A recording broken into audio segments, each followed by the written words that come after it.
Sa naging pag-uusap ng mga doktor na sina Fidel Fernandez at Jose Oclaret, ibinunyag nila na maling-mali umano ang ginagawang RT-PCR test ng Department of Health sa pangunguna ni Francisco Duque.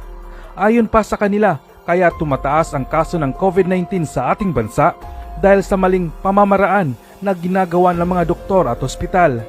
Isiniwalat din ng dalawang doktor na kahit simpleng ubo at sipon lamang ang nararamdaman ng isang tao ay nagpopositibo ito sa COVID-19 gamit ang RT-PCR test. Nanawagan sila na dapat itigil muna ang kalokohan na ito at magsimula sa umpisa para wala ng ganitong malawakang kamaliang nangyayari sa ating bansa.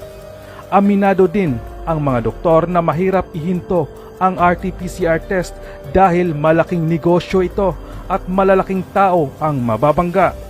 Narito ang pagbubunyag ng mga doktor, ating tunghayan. Gusto ko lang mag-express ng opinion ko, no? Kasi ang sa tingin ko yung problema natin ay yung paano natin trinato yung RT-PCR eh. Nung nilabas yung RT-PCR, actually, paano natin, actually useful yan eh. Pero not as much as we treat it, how we treat it now. Kasi dapat yan kasi sabi nga ng dalubhasa sa mga nababasa kong researches, hindi mo dapat i-rely lang sa PCR test ang diagnosis mo. Unfortunately, pag nag-positive ka, diagnosis mo na kaagad yun, which is not very accurate at saka hindi naman practical masyado yan. Bakit? Kasi yung RT-PCR test na yan, sinet up nila sa mataas na cycle. Ibig sabihin, masyado siyang sensitibo at marami siya talagang false positive. Sabi ng mga studies, scientific studies, dapat yan, ang usefulness ng RT-PCR, ginagamit yan in correlation with all the rest of the clinical parameters. Ibig sabihin, kung positive ka at may pneumonia ka, SARS yun. Kasi yung typical na, yung tinatawag lang ground glass na opacity sa CT scan.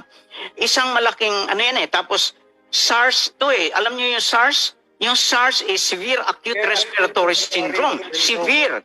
Ano ngayon yung asymptomatic? Na, pwedeng SARS yun, siguro hindi pa nagde-develop. Pero kung ikaw ay asymptomatic at hanggang asymptomatic ka lang, hindi ka naging severe, aba, paano ka naging SARS-CoV-2? Samantalang severe acute eh.